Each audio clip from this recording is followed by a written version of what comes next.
Kau tahu? Setelah film keluar, dilarang di banyak negara di seluruh dunia.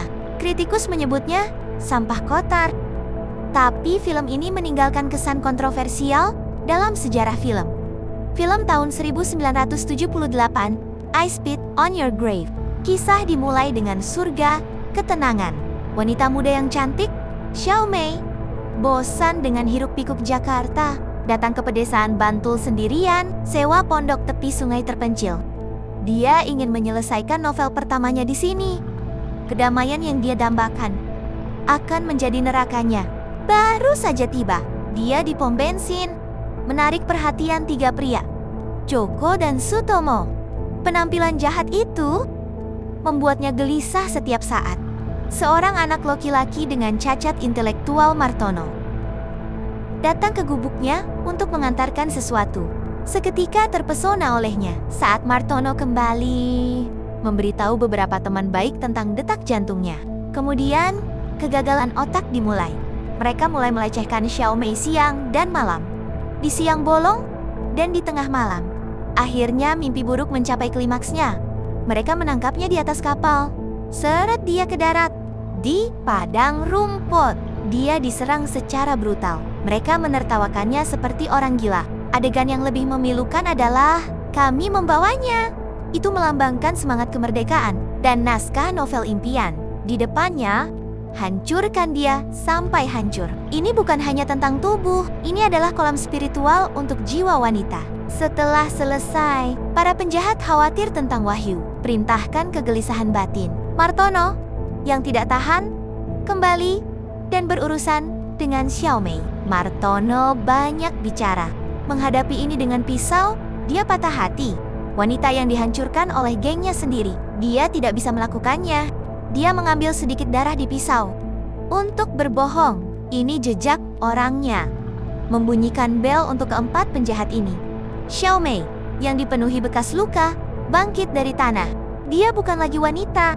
Itu adalah hantu yang merangkak kembali dari neraka untuk meminta nyawanya. Balas dendam dimulai. Game berburu yang diperhitungkan dengan tenang. Yang pertama adalah Martono, terkunci dalam rasa bersalah dan keinginannya yang terdalam. Dia memancing Martono ke hutan, biarkan dia melepas semua pertahanannya. Dalam keyakinan Martono, dia tidak salah. Bahkan berpikir dia akan mendapatkan momennya. Memakai jebakan tali dibungkus di lehernya. Biarkan dia menggantung hidup dari pohon. Yang kedua adalah Sutomo.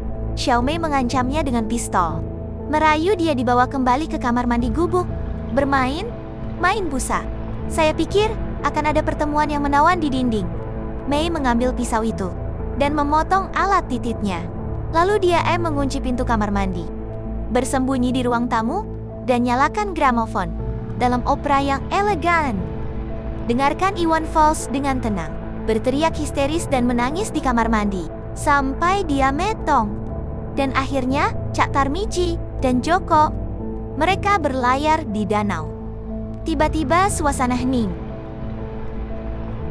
Xiao Mei muncul dari air dan menyelam ke dasar perahu.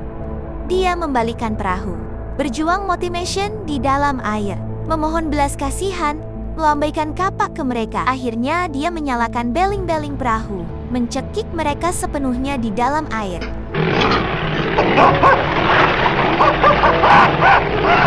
Momen ini belum lengkap. Ini bukan film tentang membunuh. Ini adalah film tentang kehancuran. Ini tentang seseorang yang dirampas, pembalasan ekstrim, serangan balik di saat penghinaan. Penulis wanita yang seksi dan menulis naif itu sebenarnya mati.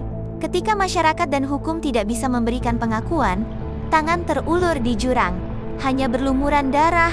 Horor sebenarnya dari film ini bukan gambar berdarah. Itu karena dia memaksamu untuk melihat kebenaran. Akhir dari kebencian hanyalah kehampaan yang tak ada habisnya. Pada akhirnya dia pergi ke Gang Doli.